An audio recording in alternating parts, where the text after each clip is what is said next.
Hello साथियों, welcome to royal study. दोस्तों, आज की इस वीडियो में मध्य प्रदेश पटवारी 2023 की स्पेशल एग्जाम के लिए काफी इंपॉर्टेंट वीडियो आपका ये है और अब तक का सबसे एडवांस ये सीरीज हमारी होने वाली है, क्योंकि गाइस इस सीरीज में हम इतने एडवांस क्वेश्चंस कवर करेंगे कि अब तक किसी ने क्वेश्चंस कवर नहीं करवाए होंगे।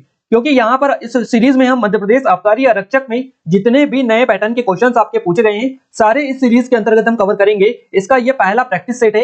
इन क्वेश्चनों को आप अच्छे से कर लीजिएगा। पूरी डिटेल के साथ में हम एक एक पॉइंट आपको यहाँ पर कवर करवाएंगे। देखिए, पूरी डिटेल है, क्वेश्चन से रिलेटेड, हर एक क्वेश्चन से रिलेटेड पूरी डिटेल यहाँ पर इस वीडियो में आपको कवर करवाई जाएगी, जहां से आपके एग्जाम में नए पैटर्न के जो क्वेश्चंस फॉलो हो रहे हैं, नया पैटर्न फॉलो हो रहा है, सेम उसी तरह के क्वेश्चंस हम यहाँ पर आपको करवा रहे हैं, ताकि आपकी पटवारी में भी क्वेश्चंस बने तो आप बड़े आराम से उनको कंप्लीट कर पाए। क्लियर है? तो गाइस यहाँ पर आपको बता दें, ये जो पेपर है ये 20 फरवरी फर्स्ट शिफ्ट का पेपर है आबकारी आरक्षक का, और पूरा जो क्वेश्चंस पूछे गए हैं ये नेशनल लेवल के, करंट अफेयर के और जीके के पूछे गए, स्टैटिक जीके के, तो उनको हम यहाँ पर कवर पूरी डिटेल के साथ में करेंगे।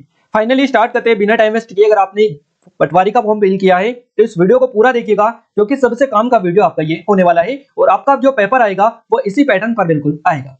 बिना टाइम वेस्ट किए हमारे पहले क्वेश्चन से स्टार्ट करते हैं। देखिए गाइस, पहला क्वेश्चन हमारा निकल कर आ रहा है, राष्ट्रीय शिक्षा नीति के मसौदे से संबंधित समिति की अध्यक्षता किसने की? राष्ट्रीय शिक्षा नीति के मसौदे से संबंधित समिति की जो अध्यक्षता की, ये की गई है, फर्स्ट ऑप्शन सही जवाब रहेगा के कस्तूरी रंगन। यहां से हमारा सही जवाब रहेगा ऑप्शन नंबर फर्स्ट। देखिए, यहाँ पर आंसर भी हमने डाल दिया ताकि आपको कोई कंफ्यूजन ना रहे और आप ये भी ना कह पाए कि आप गलत बता रहे हैं या सही बता रहे हैं। क्लियर है? इसलिए हमने ये यहाँ पर डायरेक्टली आंसर भी डाल दिया है जो आंसर की में हमें मिला है।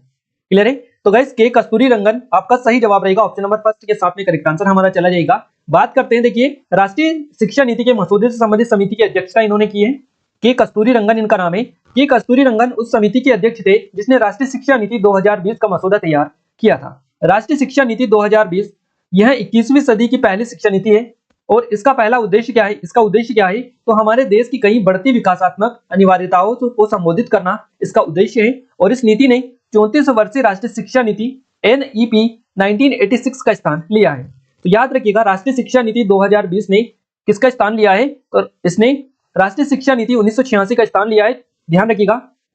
अगर हम बात करें राष्ट्रीय शिक्षा नीति के बारे में कुछ और, तो गाइस, राष्ट्रीय शिक्षा नीति 2020 की मुख्य विशेषता क्या क्या है, क्योंकि यहां से आपके क्वेश्चन जरूर से पूछे जाएंगे। राष्ट्रीय शिक्षा नीति जो नई शिक्षा नीति है, इसका उद्देश्य 2030 तक स्कूली शिक्षा में 100% सकल नामांकन अनुपात के साथ पूर्व विद्यालय से माध्यमिक स्तर तक शिक्षा का सार्वभौमिकीकरण करना। वर्तमान 10+2 प्रणाली को क्रमशः 3-8-11 और 11-14, इसके अलावा 14-18 वर्ष की आयु के अनुरूप एक नई 5+3+3+4 पाठ्यचर्या संरचना द्वारा प्रस्तावित किया जाना। तो आप ये याद रखिएगा, वर्तमान जो 10+2 प्रणाली है, आप सभी को बताइए, ये 10+2 प्रणाली है, इसको 3 से 8 साल, 8 से 11, 11 से 14 और 14 से 18 वर्ष की आयु के अनुरूप इसको एक नई, ये 10+2 है, इसको 5+3+3+4 किया जाएगा। क्लियर है? नई प्रणाली में 3 वर्ष की आंगनबाड़ी प्री स्कूलिंग के साथ 12 वर्ष की स्कूली शिक्षा होगी और नई नीति स्कूलों और उच्च शिक्षा दोनों में बहुभाषावाद को बढ़ावा देती है, क्योंकि बहुभाषी शिक्षा छात्रों को पढ़ाने के लिए छात्र की मातृभाषा या मूल भाषा का उपयोग करने पर जोर देती है, क्योंकि यहाँ सीखने को प्रभावी बनाती है। बहुसांस्कृतिक शिक्षा का उपयोग करने वाली कक्षाएं छात्रों को उनकी मूल भाषाओं में सीखने में मदद करने के लिए विभिन्न रणनीतियों का उपयोग करती है।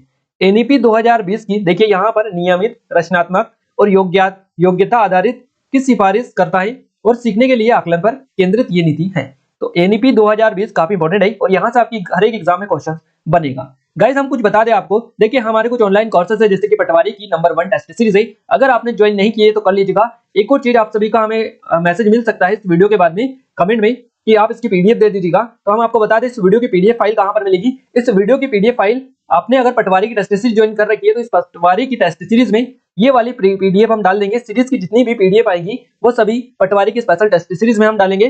क्लियर है? तो अगर आपने ज्वाइन नहीं किया है तो कर लीजिएगा, क्योंकि काफी ज्यादा कंटेंट यहाँ पर डला है, 500 प्लस कंटेंट यहाँ पर डला हुआ है और पूरा मैथ्स डला है, रीजनिंग डली है। मैं स्पेशली गाइस मैनेजमेंट और कंप्यूटर के लिए स्पेशल ई-बुक भी हमें इसमें डाल दी है, तो आप डेमो जरूर से चेकआउट करेगा। डेमो चेकआउट करेंगे तो आपको पता चलेगा, इसकी PDF भी यहाँ पर आपको मिल जाएगी। इसके अलावा हमारी जेल प्रहरी की स्पेशल टेस्ट सीरीज है, ये आपने ज्वाइन नहीं किया कर लीजिएगा, काफी अच्छा स्पेशल ऑफर चल रहे हैं सभी पर। लोक सेवा आयोग की हमारी MPPSC की स्पेशल टेस्ट सीरीज है और ये हमारी MP करंट अफेयर की ई-बुक है, 2022 की जनवरी से दिसंबर तक का पूरा करंट अफेयर इसमें डला है। MP करंट अफेयर की, इसके साथ में MP GK की टेस्ट सीरीज है और ये MP GK का हमारा कोर्स है। इन सभी की लिंक डिस्क्रिप्शन में डली है, तो डिस्क्रिप्शन को जरूर से चेकआउट करिएगा। फिर भी कोई डाउट है, कुछ क्वेरीज है तो आप हमें नंबर पर कांटेक्ट कर सकते हैं। एप्लीकेशन को डाउनलोड कर लीजिएगा, डिस्क्रिप्शन में लिंक है, सारी डिटेल आपको वहीं पर मिल जाएगी। देखिए नेक्स्ट क्वेश्चन की ओर आगे बढ़ते हैं और अगला क्वेश्चन हमारे निकल कर आ रहे हैं गुड्स एंड सर्विसेज टैक्स। देखिए यहाँ पर क्वेश्चन में यहाँ पर पूरा आपको दिखा देता हूँ। गुड्स एंड सर्विस टैक्स परिषद के प्रमुख कौन है? तो गुड्स एंड सर्विस टैक्स परिषद यानी जीएसटी परिषद जो है इसके प्रमुख कौन है? तो सही जवाब रहेगा जीएसटी परिषद के जो प्रमुख है ये है वित्त मंत्री। वित्त मंत्री प्रमुख होते हैं जीएसटी परिषद के। फाइनेंस मिनिस्टर यहाँ से हमारा फर्स्ट ऑप्शन करेक्ट आंसर हो जाएगा। क्लियर है? वस्तु एवं सेवा कर परिषद द्वारा संचालित होता है। वस्तु एवं सेवा कर जो होता है ये वस्तु एवं सेवा कर परिषद द्वारा संचालित होता है और भारत के वित्त मंत्री इसके अध्यक्ष होते हैं। जीएसटी परिषद की अध्यक्षता केंद्रीय वित्त मंत्री करते हैं और अन्य सदस्य केंद्रीय राज्य मंत्री या वित्त मंत्री होते हैं और सभी राज्यों के वित्त या कराधान के प्रभारी मंत्री इसमें होते हैं, सदस्य होते हैं। ये याद रखिएगा। गुड्स एंड सर्विस टैक्स की बात करें तो इसको जीएसटी बोला जाता है। आप याद रखिएगा, हो सकता है आपसे पूछा जाए कि जीएसटी का पूरा नाम बताइए, तो आप याद रखिएगा गुड्स एंड सर्विसेज टैक्स ये होता है। और ये जो परिषद है गुड्स एंड सर्विस टैक्स से जुड़े मुद्दों पर केंद्र और राज्य सरकार को सिफारिशें करने के लिए एक संवैधानिक निकाय है। 1 जुलाई 2017 को है ना, 1 जुलाई 2017 से 101वें संविधान संशोधन जो था इस अधिनियम द्वारा गुड्स एंड सर्विसेज टैक्स यानी जीएसटी पेश किया गया था। तो याद रखिएगा 101वां संविधान संशोधन जो है ये जीएसटी से संबंधित है आपका, जो कि आपका कब पेश किया गया था? 1 जुलाई 2017 को। और इस कानून ने कई अप्रत्यक्ष कर कानूनों को बदल दिया है जो पहले भारत में मौजूद थे और इन्हें एक राष्ट्र एक टैक्स के रूप में पेश किया गया था। 1954 में जीएसटी लागू करने वाला फ्रांस पहला देश था। क्वेश्चन आपका काफी इंपोर्टेंट, यहाँ पर डिटेल लेकर आए सभी क्वेश्चंस की, आप अच्छे से याद रखिएगा। और वर्तमान में वित्त मंत्री निर्मला सीतारमण जी है, आप याद रखिएगा 20 फरवरी 2020 से। क्लियर है? नेक्स्ट क्वेश्चन है हमारा, देखिए अगला क्वेश्चन है जीएनपी का अर्थ क्या है? जीएनपी का फुल फॉर्म पूछ लिया है आपसे। जीएनपी का फुल फॉर्म होता है ग्रॉस नेशनल प्रोडक्ट, यानी कि आपका सकल राष्ट्रीय उत्पाद। सी ऑप्शन करेक्ट आंसर रहेगा, ग्रॉस नेशनल प्रोडक्ट सकल राष्ट्रीय उत्पाद आपका करेक्ट आंसर हो जाएगा। देखिए देश के निवासियों द्वारा देश या विदेश में एक वर्ष में किए गए अंतिम रूप से उत्पादित कुल वस्तुओं एवं सेवाओं के मौद्रिक मूल्य को सकल राष्ट्रीय उत्पाद यानी जीएनपी कहा जाता है। जीएनपी आप याद रखिएगा, जीएनपी विदेशियों द्वारा देश में उत्पादित अंतिम वस्तु एवं सेवाओं का मौद्रिक मूल्य प्लस देश के नागरिकों द्वारा उत्पादित अंतिम वस्तु एवं सेवाओं का मौद्रिक मूल्य सकल राष्ट्रीय उत्पाद ये होता है। तो आप याद रखिएगा, दोनों हमने डेफिनेशन आपको इसकी क्लियर कर दी है। अगला क्वेश्चन है किसके अनुसार सुल्तान पृथ्वी पर ईश्वर का साया है ना? किसके अनुसार आपको बताना है। तो आपका सही जवाब रहेगा बलवन। सी ऑप्शन करेक्ट आंसर रहेगा बलवन। क्लियर है? तो बलवन के अनुसार सुल्तान जो होते हैं ये पृथ्वी पर ईश्वर का साया है। क्लियर है? ईश्वर का साया था, याद रखिएगा। बलवन के देखिए राजत्व सिद्धांत की दो मुख्य विशेषताएं थी। बलवन के राजत्व सिद्धांत की दो मुख्य विशेषता थी। पहली थी सुल्तान का पद ईश्वर के द्वारा प्रदत्त होता है, सुल्तान का निरंकुश होना आवश्यक है। क्लियर है? इसके अलावा उनके अनुसार यानी बलवन के अनुसार सुल्तान पृथ्वी पर ईश्वर का प्रतिनिधि है और उसका स्थान पैगंबर के पश्चात है। क्लियर है? इसके अलावा सुल्तान को कार्य करने की प्रेरणा और शक्ति ईश्वर से प्राप्त होती है। तो ये बलवन के अनुसार है, आप याद रखिएगा। इसीलिए यहाँ से क्वेश्चन बनाए, आगे हो सकता है इन 2-3 पॉइंट और बताए हैं इनसे क्वेश्चन बन जाए। आप याद रखिएगा बलवन के विषय में कहा गया है कि उसने रक्त और लोहे की नीति अपनाई थी। तो लोहे और रक्त और लोहे की जो नीति है किसने अपनाई थी? तो बलवन के द्वारा अपनाई गई थी। नेक्स्ट क्वेश्चन है निम्नलिखित में से कौन पद्मावत के लेखक है? मलिक मोहम्मद जायसी। आपका डी ऑप्शन करेक्ट आंसर रहेगा, मलिक मोहम्मद जायसी करेक्ट आंसर हो जाएगा। देखिए पद्मावत हिंदी साहित्य के अंतर्गत सूफी परंपरा का प्रसिद्ध महाकाव्य है। पद्मावत जो है मलिक मोहम्मद जायसी द्वारा लिखी गई है और मलिक मोहम्मद जायसी हिंदी साहित्य के भक्ति युग की निर्गुण प्रेमाश्री धारा के कवि हैं। उत्तर प्रदेश के जेस के रहने वाले हैं। देखिए उनके नाम में जायसी जो शब्द का प्रयोग हुआ है उनके उपनाम के रूप में किया जाता है। और गाइस इनकी 21 रचनाओं का उल्लेख मिलता है जिसमें पद्मावत, अखरदान, आखिरी कलाम, कहरनामा, चित्ररेखा ये प्रमुख रूप से आपके एग्जाम में बनती रहती हैं। लेकिन इन्हें पद्मावत ग्रंथ से प्रसिद्धि मिली है और इसकी भाषा अवधी है और इसकी रचना जो है रचना शैली दोहा चौपाई पद्धति ने प्राचीन काल में कवियों को प्रभावित किया है। नेक्स्ट क्वेश्चन है आपका निम्नलिखित में से कौन सी परमारों की राजधानी थी? तो परमारों की जो राजधानी थी ये धार थी। धार हमारा फर्स्ट ऑप्शन करेक्ट आंसर रहेगा। देखिए परमार वंश एक भारतीय राजवंश था जिसने 9वीं से 14वीं शताब्दी के बीच में भारतीय उपमहाद्वीप पर शासन किया था। परमार वंश ने पश्चिम मध्य भारत में मालवा और उसके आसपास के क्षेत्रों पर शासन किया। परमार वंश की राजधानी धार मालवा क्षेत्र मध्य प्रदेश में स्थित एक शहर था। तो याद रखिएगा धार परमार वंश की राजधानी थी। महलक देव परमार वंश का अंतिम ज्ञात शासक थे। तो क्वेश्चन यहां से बन सकता है दिल्ली के अलाउद्दीन खिलजी ने महलक देव को हराया था और 1305 में राजवंश को विस्थापित इन्होंने कर दिया था।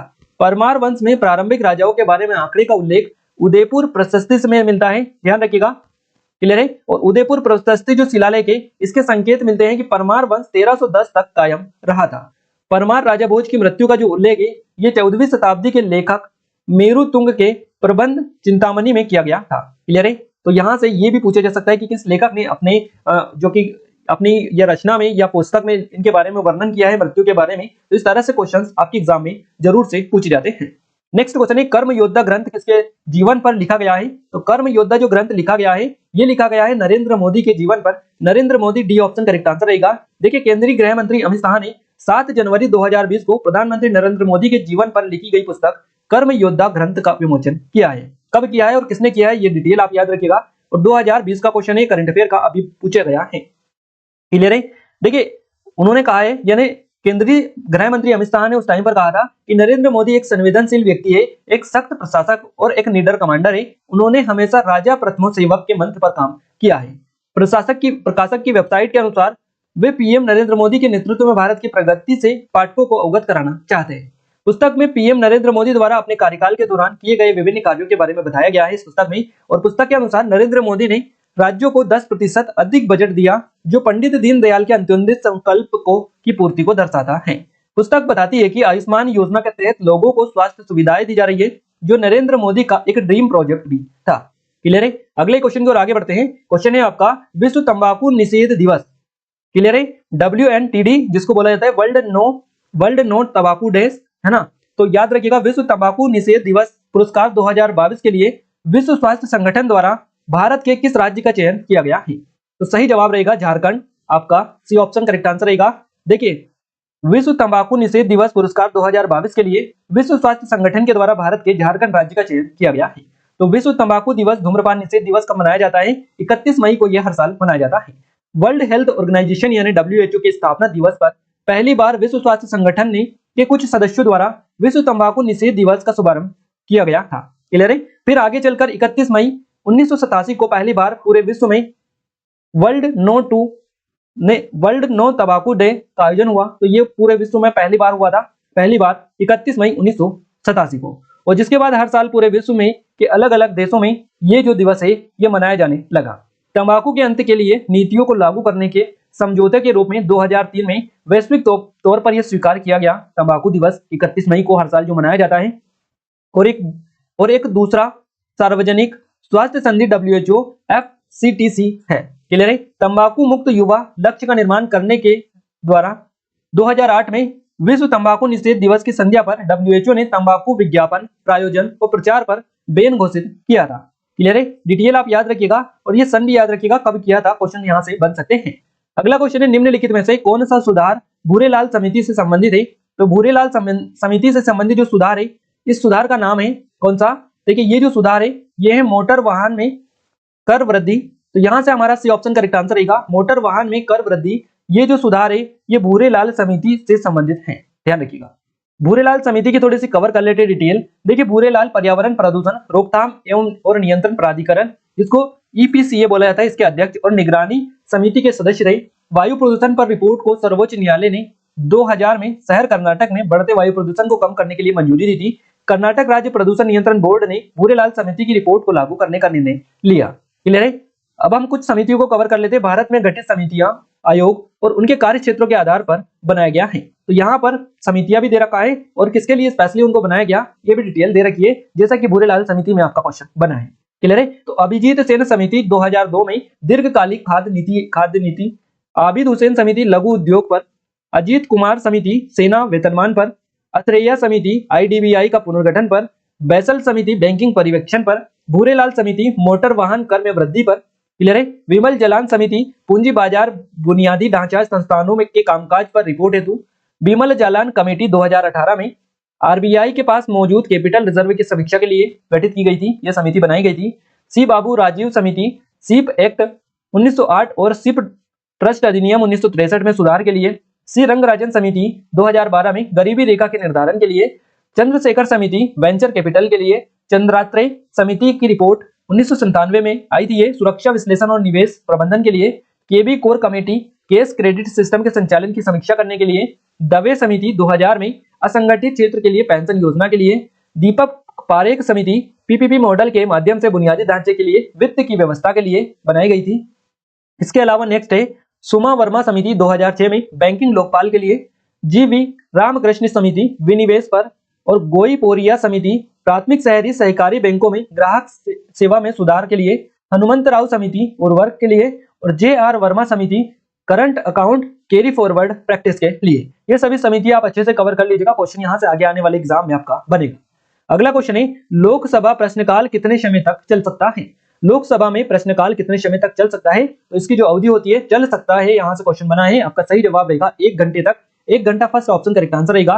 प्रश्नकाल क्या होता है, सबसे पहली चीज यही आपको समझनी है। सामान्यतः आप याद रखिएगा लोकसभा की बैठक का पहला घंटा और राज्यसभा में 12 बजे के बाद का जो समय होता है ये प्रश्नों के लिए होता है और इसे ही प्रश्नकाल कहा जाता है।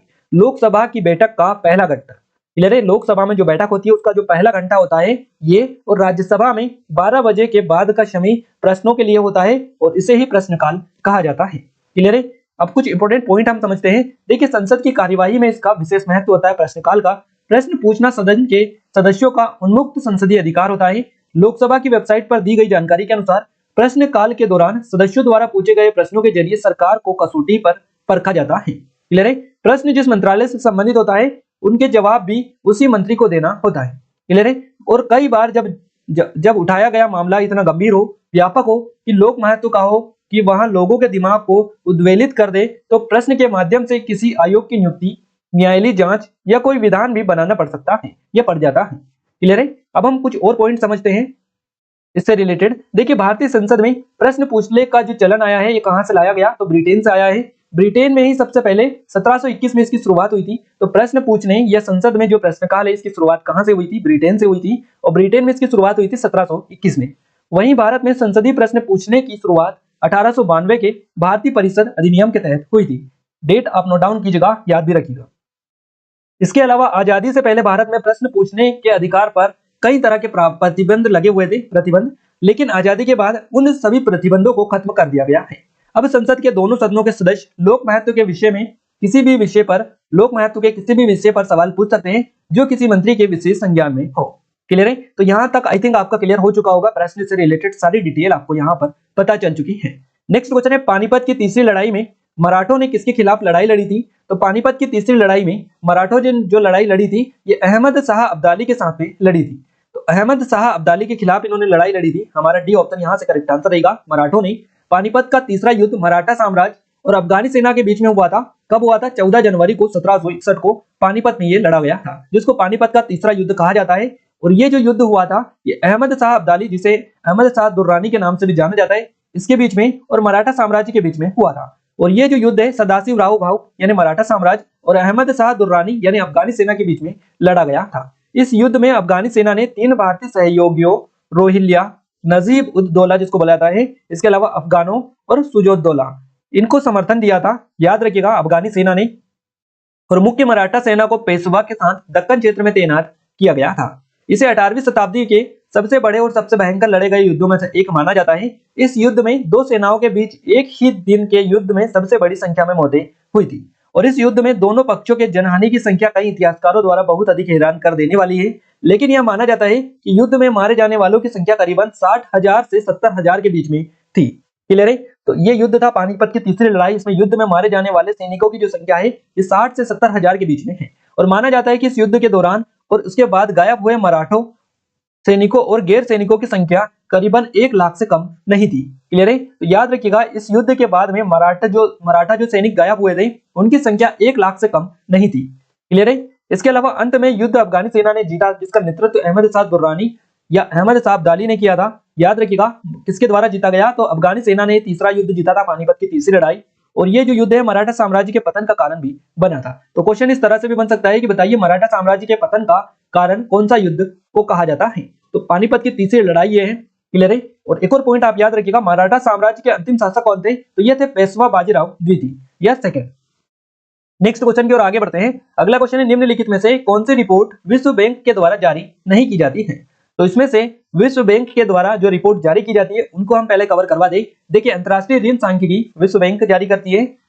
विश्व विकास रिपोर्ट ये भी विश्व बैंक के द्वारा जारी किया जाता है। इसके अलावा ease of doing business report ये भी विश्व बैंक के द्वारा ही जारी की जाती है। ये ऊपर की तीनों रिपोर्टें आप याद रखिएगा, क्वेश्चन बनेगा आगे से, आप बता दीजिएगा कि ये तीनों विश्व बैंक के द्वारा ही जारी की जाती है, तीनों रिपोर्टें। बाकी विश्व आर्थिक आउटलुक जो रिपोर्ट है ऑप्शन नंबर डी में दे रखा है, ये जो रिपोर्ट है ये विश्व बैंक जारी नहीं करती है, इसलिए इस क्वेश्चन का ऑप्शन नंबर डी सही जवाब हो जाएगा। विश्व आर्थिक आउटलुक जो रिपोर्ट जारी की जाती है ये आईएमएफ के द्वारा की जाती है, अंतर्राष्ट्रीय मुद्रा कोष के द्वारा। तो आईएमएफ इसको जारी करता है, याद रखिएगा विश्व आर्थिक आउटलुक रिपोर्ट को। और आईएमएफ एक अंतर्राष्ट्रीय वित्तीय संस्थान है जिसका मुख्यालय वाशिंगटन डीसी संयुक्त राज्य अमेरिका में देखने को मिलता है। भारत 27 दिसंबर 1945 को अंतर्राष्ट्रीय मुद्रा कोष में शामिल हुआ। अंतर्राष्ट्रीय मुद्रा कोष में 190 देशों का एक संगठन है, ध्यान रखिएगा। तो 190 देश अभी इसमें शामिल है अंतर्राष्ट्रीय मुद्रा कोष या आईएमएफ में। अच्छा, हम थोड़ी सी चीजें और कवर करवा दें। अंतर्राष्ट्रीय मुद्रा कोष का उद्देश्य क्या है? तो वैश्विक मौद्रिक सहयोग को बढ़ावा देना, सुरक्षित वित्तीय स्थिरता, अंतर्राष्ट्रीय व्यापार को सुगम बनाना, उच्च रोजगार और सतत आर्थिक विकास को बढ़ावा देना और दुनिया भर में गरीबी कम करना, ये उद्देश्य है अंतर्राष्ट्रीय मुद्रा कोष का। नेक्स्ट क्वेश्चन है, देखिए नेक्स्ट क्वेश्चन है, नशीले पेय और पदार्थों के उपयोग पर प्रतिबंध रिक्त स्थान है। क्लियर है? नशीले पेय और पदार्थों के उपयोग पर प्रतिबंध रिक्त स्थान है। आपको रिक्त स्थान की जगह में बताना है क्या सही जवाब आएगा। इस क्वेश्चन का सही जवाब आएगा हमारा, देखिए यहां से फर्स्ट ऑप्शन करेक्ट आंसर हो जाएगा, अनुच्छेद 47 में निहित दिशा निर्देशों में से एक, ये आपका सही जवाब रहेगा। नशीले पेय पदार्थों है ना के उपयोग पर प्रतिबंध अनुच्छेद 47 में निहित दिशा निर्देशों में से एक है। क्लियर है? तो यहाँ से फर्स्ट ऑप्शन करेक्ट आंसर आपका हो जाएगा। संविधान का जो अनुच्छेद 47 है 47, यह भारतीय राज्यों को नशीले पेय के सेवन पर रोक लगाने का निर्देश देता है। संविधान के नीति निर्देशक सिद्धांत चैप्टर के हिस्सा होने के नाते राज्य इस प्रावधान को लागू करने के लिए कानूनी रूप से बाध्य नहीं है। संविधान के लागू होने के बाद केवल कुछ मुट्ठी भर राज्य विधानसभाओं ने शराब के सेवन पर पूरी तरह से प्रतिबंध लगाने या प्रतिबंधित करने के लिए कानून बनाया और इन कानूनों का असर अलग अलग तरीकों से चुनौती दी गई। क्लियर है? तो पार्टियों ने तर्क दिया कि ये कानून संपत्ति के अधिकार, धार्मिक स्वतंत्रता और व्यक्तिगत स्वतंत्रता का उल्लंघन करते हैं। गाइस आप ये डेटा थोड़ा सा याद रखिएगा, गुजरात में 1 मई 1960 से शराबबंदी लागू है, लेकिन कालाबाजारी के जरिए शराब का कारोबार जारी है। क्लियर है? तो आप ये पॉइंट अगर आपसे पूछा जाए तो आप याद रखिएगा, गुजरात में 1 मई 1960 से शराबबंदी लागू है। बिहार में अप्रैल 2016 में लागू शराबबंदी जो शुरुआत में सफल होती दिखी और कुछ सामाजिक लाभ भी देती दिखी। तो बिहार में 2016 में शराबबंदी लागू हुई थी और वर्तमान में 5 राज्यों बिहार, गुजरात, लक्षद्वीप, नागालैंड और मिजोरम, इनमें पूर्ण शराबबंदी है और कुछ में आंशिक शराबबंदी लागू है। क्लियर है? नेक्स्ट क्वेश्चन की ओर आगे बढ़ते हैं। अगला क्वेश्चन है, वहां व्यक्ति क्या कहलाता है जो उच्च जोखिम वाली कंपनियों में निवेश करता है? आमतौर पर ऐसी कंपनियां जिनका कोई राजस्व या लाभ नहीं होता है, तो उसको क्या बोला जाता है? एंजल इन्वेस्टर उसको बोला जाता है। हमारा यहाँ से बी ऑप्शन करेक्ट आंसर रहेगा, एंजल निवेशक या एंजल इन्वेस्टर इसको बोला जाता है। एंजल इन्वेस्टर की हम थोड़ी सी और सिंपल भाषा में आपको समझा दें। एंजल इन्वेस्टर्स ऐसे लोग होते हैं जो स्टार्टअप के शुरुआती चरणों में निवेश करना चाहते हैं। अधिकतर निवेशकों के पास में अच्छा खासा फंड भी उपलब्ध रहता है और वहां पारंपरिक निवेश के तरीकों से अच्छे खासे रिटर्न की तलाश में रहते हैं। दूसरे कर्जदाताओं की तुलना में एंजल जो इन्वेस्टर्स होते हैं ये आसान शर्तें रखते हैं। क्लियर है? तो ये एंजल इन्वेस्टर्स होते हैं। आई थिंक आप समझ चुके होंगे। नेक्स्ट क्वेश्चन की ओर आगे बढ़ते हैं। अगला क्वेश्चन है, किस देश ने 2021 में अंडमान और निकोबार द्वीप समूह विकास परियोजनाओं के लिए 265 करोड़ अमेरिकी डॉलर की अनुदान सहायता को मंजूरी दी? तो ये किस देश ने दी है? ये दी है जापान के द्वारा। जापान यानी सी ऑप्शन करेक्ट आंसर रहेगा। क्लियर है? 2021 का करंट अफेयर का क्वेश्चन आपका ये है। क्लियर है? तो जापान आपका यहाँ से करेक्ट आंसर रहेगा। जापान की विदेशों में विकास हेतु सहायता। मार्च 2021 में पहली बार जापान की सरकार ने अंडमान और निकोबार द्वीप समूह के विकास परियोजना के लिए लगभग 265 करोड़ रुपए की अनुदान राशि को मंजूरी दी और यहाँ द्वीपों के लिए जापान की पहली विदेशी सहायता विकास सहायता है पहले। क्लियर है? और अगस्त 2020 में प्रधानमंत्री ने घोषणा की थी कि अंडमान और निकोबार जो द्वीप समूह है इसको समुद्री और स्टार्टअप हब के रूप में विकसित किया जाएगा। तो ये जो घोषणा है प्रधानमंत्री ने की थी अगस्त 2020 में। नेक्स्ट क्वेश्चन हमारा निकल कर आ रहा है, मिसेज वर्ल्ड 2022 का खिताब किसे मिला है? तो मिसेज वर्ल्ड 2022 का जो खिताब मिला है ये मिला है सरगम कौशल को। सरगम कौशल हमारा बी ऑप्शन यहाँ से करेक्ट आंसर रहेगा। सौंदर्य प्रतियोगिताओं में भारत का प्रतिनिधित्व करते हुए सरगम कौशल ने 21 साल बाद मिसेज वर्ल्ड 2022 का खिताब जीतकर इतिहास रच दिया है। याद रखिएगा गाइस, एक और चीज हम बता दें, जितनी भी सौंदर्य प्रतियोगिताएं हैं इनसे रिलेटेड हम आपको एक वीडियो दे देंगे जिसमें जितने भी स्पेशल इस तरह के क्वेश्चंस आपके पूछे जाते हैं कि मिस वर्ल्ड, मिसेज वर्ल्ड, इस तरह के जितने भी क्वेश्चंस पूछे जाते हैं सौंदर्य प्रतियोगिताओं से रिलेटेड, वो सारे हम आपको एक ही वीडियो में कवर करवा देंगे। वीडियो कहां पर मिलेगी? हमारे नए चैनल एग्जाम टाउन पर हम दे देंगे, क्योंकि नेशनल का पूरा करंट अफेयर हम आपको एग्जाम टाउन पर ही कवर करवा रहे हैं। तो काफी सारे टॉपिक तो ऑलरेडी हम कवर करवा चुके हैं और 2022 का पूरा करंट अफेयर हम कवर कर चुके हैं 2 वीडियो में, तो आपने नहीं देखा है तो देख लीजिएगा, क्योंकि वहां से आपके एग्जाम में 110% क्वेश्चंस बनेंगे, जैसे आपका सीधे क्वेश्चंस बने हैं। क्लियर है? आइए आगे बढ़ते हैं, क्वेश्चन पर वापस से आते हैं। देखिए यहाँ पर जो है ये 2022 का खिताब इन्होंने जीत लिया है सरगम कौशल ने। क्लियर है? 63 देशों के सर्वश्रेष्ठ प्रतियोगिताओं में से 32 वर्षीय ने लॉस वेगास में आयोजित कार्यक्रम में ताज हासिल किया है। क्लियर है? तो लॉस वेगास में ये आयोजित हुई थी, सरगम कौशल ने इसमें ताज हासिल किया है। और पहली श्रीमती वर्ल्ड, अगर हम बात करें सौंदर्य प्रतियोगिताओं में, पहली श्रीमती वर्ल्ड एक विवाहित महिला सौंदर्य प्रतियोगिता 1984 में शुरू की गई थी। क्लियर है? अदिति गोवित्रिकर, इन्होंने 2001 में मिसेज वर्ल्ड का प्रतिष्ठित खिताब जीता था, जिससे भारत को प्रतिष्ठित खिताब मिला। क्लियर है? इसके अलावा डॉक्टर अदिति गोवित्रिकर ने मिसेज इंडिया इंक 2022-23 के लिए जज के रूप में काम किया है। सरगम कौशल ने मिसेज पोलिनेशिया को हराकर ताज जीता है। तो इन्होंने किसको हराया है? मिसेज पोलिनेशिया को हराया है। याद रखिएगा, मिसेज पोलिनेशिया को फर्स्ट रनर अप और मिसेज कनाडा को सेकंड रनर अप नामित किया गया है। क्लियर है? अगला क्वेश्चन है SDG 6। क्लियर है? SDG 6 किस वर्ष तक यह सुनिश्चित करने पर केंद्रित है कि सभी के पास स्वच्छ, भरोसेमंद जल और पर्याप्त जल स्वच्छता तक पहुंच है। क्लियर है? तो ये जो आपका सही जवाब रहेगा किस वर्ष तक, तो 2030 तक आपका डी ऑप्शन करेक्ट आंसर रहेगा। याद रखिएगा 2030 करेक्ट आंसर रहेगा। सतत विकास लक्ष्य इसको बोला जाता है SDG को। क्लियर है? तो SDG 6 आपसे पूछा है, क्वेश्चन बना है सतत विकास लक्ष्य किस वर्ष तक यह सुनिश्चित करने पर, ये क्वेश्चन आपका है। क्लियर है? तो सतत विकास लक्ष्य यानी SDG या 2030 एजेंडा इसको बोला जाता है। आप सतत विकास लक्ष्य बोल लीजिएगा, ये एजेंडा 2030 बोल लीजिएगा, बात एक ही है। बेहतर स्वास्थ्य, गरीबी उन्मूलन और सबके लिए शांति समृद्ध जीवन सुनिश्चित करने के लिए सभी से कार्यवाही का आह्वान करता है। वर्ष 2015 में संयुक्त राष्ट्र द्वारा इसे एक सार्वभौमिक आह्वान के रूप में अपनाया गया और 17 सतत विकास लक्ष्य और 169 उद्देश्य सतत विकास के लिए 2030 एजेंडा के अंग हैं। विश्व स्वास्थ्य संगठन और जल मामलों के लिए UN एजेंसी ने अपनी हालिया रिपोर्ट में कहा है कि 45% देश वर्ष 2030 के अंत तक पेयजल के लक्ष्य को हासिल करने के मार्ग पर अग्रसर है, लेकिन केवल 1/4 देशों द्वारा ही साफ सफाई लक्ष्य हासिल किए जाने की संभावना है। रिपोर्ट दर्शाती है कि इन योजनाओं और रणनीतियों को लागू करने के लिए 75% से अधिक देशों के पास पर्याप्त धन नहीं है। क्लियर है? तो डिटेल आप अच्छे से कवर कीजिएगा, रिवीजन भी इसका अच्छे से आप करिएगा। नेक्स्ट क्वेश्चन है 2022 में निम्नलिखित में से किस समिति की अध्यक्षता माधवी पुरी बुच ने की? तो 2022 में किस समिति की अध्यक्षता की गई? माधवी पुरी बुच के द्वारा। देखिए सेबी की चीफ है ये, याद रखिएगा सेबी की चीफ है ये, माधवी पुरी बुच को बनाया गया है। तो आप याद रखिएगा यहाँ से आपका जो करेक्ट आंसर रहेगा ये किसके फेवर में जाएगा? आपका जाएगा ऑप्शन नंबर डी, यानी कि आपका करेक्ट आंसर रहेगा सेबी द्वारा बाजार डेटा सलाहकार समिति MDSC इसका नाम है MDSC। इसकी इनको अध्यक्षता इन्होंने की है 2020 में माधवी पुरी बुच ने सेबी द्वारा बाजार डेटा सलाहकार समिति की अध्यक्षता की है। क्लियर है? याद रखिएगा सेबी द्वारा बाजार डेटा सलाहकार समिति की अध्यक्षता इनके द्वारा की गई है। माधवी पुरी बुच को सेबी का नया चेयरपर्सन नियुक्त किया गया है। तो याद रखिएगा इनको सेबी का नया अध्यक्ष बनाया गया है। माधवी पुरी बुच को, सेबी का पूरा नाम क्या होता है? Security exchange board of India, इसका फुल फॉर्म है। आप याद रखिएगा माधवी सेबी द्वारा इस प्रमुख पद पर नियुक्ति की गई पहली महिला है। क्लियर है? माधवी सेबी द्वारा इस पद पर नियुक्त की गई पहली महिला है और इन्होंने जो है अजय त्यागी की जगह ली है, जिनका कार्यकाल 28 फरवरी को खत्म हुआ है। हिमाचल प्रदेश केडर के 1984 बेस के IAS अधिकारी है अजय त्यागी।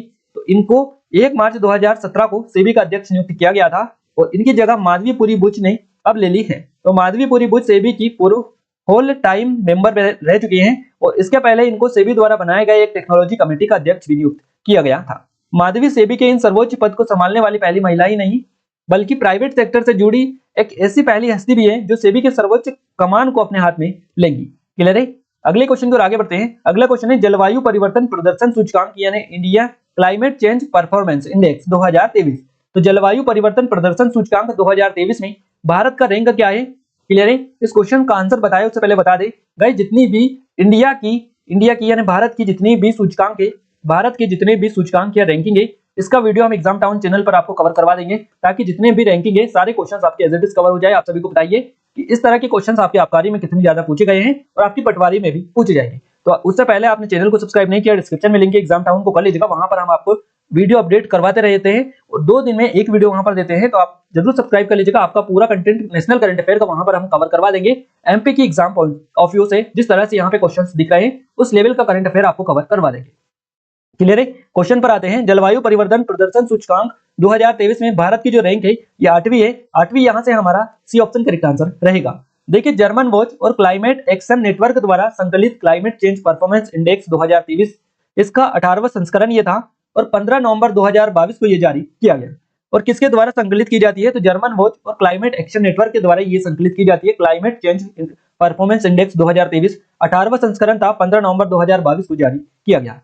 क्लियर है? तो भारत जलवायु परिवर्तन प्रदर्शन सूचकांक यानी सीसीपीआई 2023 में 63 देशों में 2 स्थान के सुधार के साथ में 8वें स्थान पर पहुंच गया है।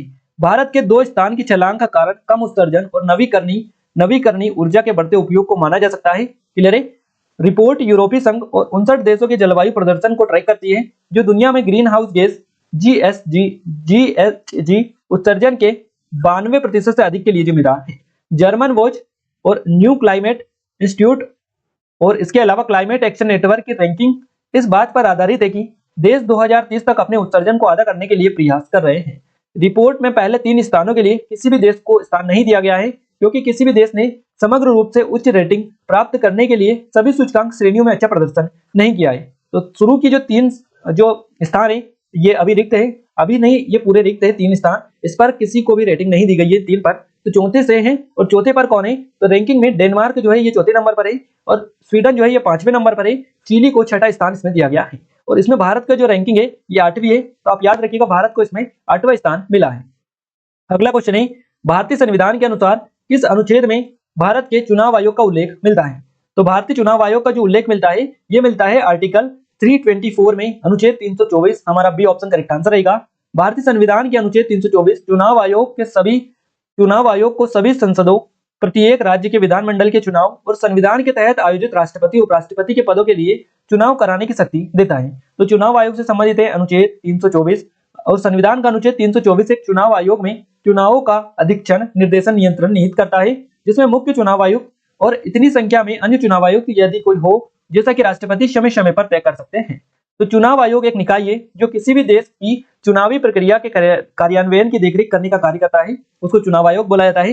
भारत का चुनाव आयोग देश में स्वतंत्र और निष्पक्ष चुनाव सुनिश्चित करने के लिए सीधे भारत के संविधान द्वारा स्थापित एक स्थायी और स्वतंत्र निकाय है। यह निकाय लोकसभा, राज्यसभा, राज्य विधानसभाओं, राज्य विधान परिषदों और देश के राष्ट्रपति और उपराष्ट्रपति के कार्यालयों के चुनाव का संचालन करता है। क्लियर है? तो आप याद रखिएगा कुछ और भी आर्टिकल कवर करवा दे, जैसे कि अनुच्छेद 320 हो गया आपका। क्लियर है? तो आर्टिकल 320 जो है ये लोक सेवा आयोग के से संबंधित है। अनुच्छेद 322 संघ या राज्य लोक सेवा आयोग के खर्चे से संबंधित है। क्लियर है? और अनुच्छेद 324 जो है ये चुनाव का अधीक्षण, निर्देशन, नियंत्रण चुनाव आयोग में निहित होना इस बात पर निहित है। तो याद रखिएगा इन सभी के बारे में अच्छे से कवर करवा दिया है। और यहाँ पर गाइस आपकी एग्जाम में आबकारी में टॉप 20 क्वेश्चंस जीके के पूछे गए, 20 क्वेश्चन हमने कवर करवा दिए हैं और इसी तरह से 15 क्वेश्चन आपके साइंस के पूछे गए हैं। तो अगर आप चाहते हैं तो हम साइंस भी पूरी कवर करवा देंगे क्योंकि साइंस का जो पूरा पैटर्न देखने को मिला है, अगर आपने एग्जाम दी है तो आपको पता होगा पूरा पैटर्न नया है ना, पूरे नए क्वेश्चंस देखने को मिले हैं साइंस में। तो आप अगर चाहते हैं तो हम आपको पूरा साइंस कवर करवा देंगे डिटेल के साथ में। उसके लिए आपको कमेंट करना होगा, कमेंट में कमेंट करके बता सकते हैं। बाकी अगर आप चाहते हैं कि सीरीज पूरी कंटिन्यू रहे और आपको पूरे जितने भी पेपर हुए सारे पेपर हम सोल्व करवा देंगे इसी तरह से एग्जाम से पहले, तो आप कमेंट में कमेंट करिएगा और इस वीडियो को ज्यादा शेयर करें ताकि हमें सपोर्ट मिले, मोटिवेशन मिले, ज्यादा से ज्यादा लोग हमारे साथ जुड़े और हम इस सीरीज को पूरा कंटिन्यू कर पाए आपके लिए। तो सपोर्ट के लिए आप सभी बस इतना तो कर ही सकते हैं। आपसे रिक्वेस्ट है कि आप जरूर से शेयर करें, इस वीडियो को लाइक करें और चैनल को पहली बार विजिट किया है तो सब्सक्राइब जरूर कर लीजिएगा ताकि जैसे ही नया वीडियो आए सीरीज का आपको तुरंत से मिल जाए। पीडीएफ के लिए क्या करना होगा, एप्लीकेशन टेलीग्राम को दोनों को ज्वाइन करना है, डिस्क्रिप्शन में लिंक डली है। क्लियर है? हमारे कुछ ऑनलाइन कोर्सेज है जैसे कि पटवारी की टेस्ट सीरीज अगर आपने ज्वाइन नहीं किए, लास्ट टाइम है प्रैक्टिस करने का, जितनी ज्यादा प्रैक्टिस करेंगे उतना अच्छा स्कोर आप कर पाएंगे। आपसे इसलिए बार बार बोलते हैं कि आप प्रैक्टिस ज्यादा से ज्यादा करें क्योंकि यहाँ पर 400-500 टेस्ट डले हैं, तो आप इन टेस्ट का फायदा उठाएं और अच्छे से प्रैक्टिस कर लीजिएगा एग्जाम से पहले। कोई डाउट है कुछ पहले से तो आप हमें नंबर पर कांटेक्ट कर सकते हैं। हमारे जेल प्रारी फॉरेस्ट गार्ड की टेस्ट सीरीज है, एमपीपीएससी की टेस्ट सीरीज है, एमपी करंट अफेयर की ई बुक है, इसके अलावा एमपी करंट अफेयर की, एमपी करंट की या फिर एमपी जीके की टेस्ट सीरीज भी है। इन सभी की लिंक डिस्क्रिप्शन में डली है, एप्लीकेशन को डाउनलोड करके इन सभी के डेमो आप चेकआउट कर लीजिएगा। पीडीएफ के लिए एप्लीकेशन को डाउनलोड कर लीजिएगा, टेलीग्राम को भी ज्वाइन कर लीजिएगा जिसकी लिंक आपको डिस्क्रिप्शन में मिल जाएगी। तो आज के इस वीडियो में बस इतना ही गाइस, मिलते हैं हमारे नेक्स्ट स्टडी वीडियो में, तब तक के लिए जय हिंद, वंदे मातरम।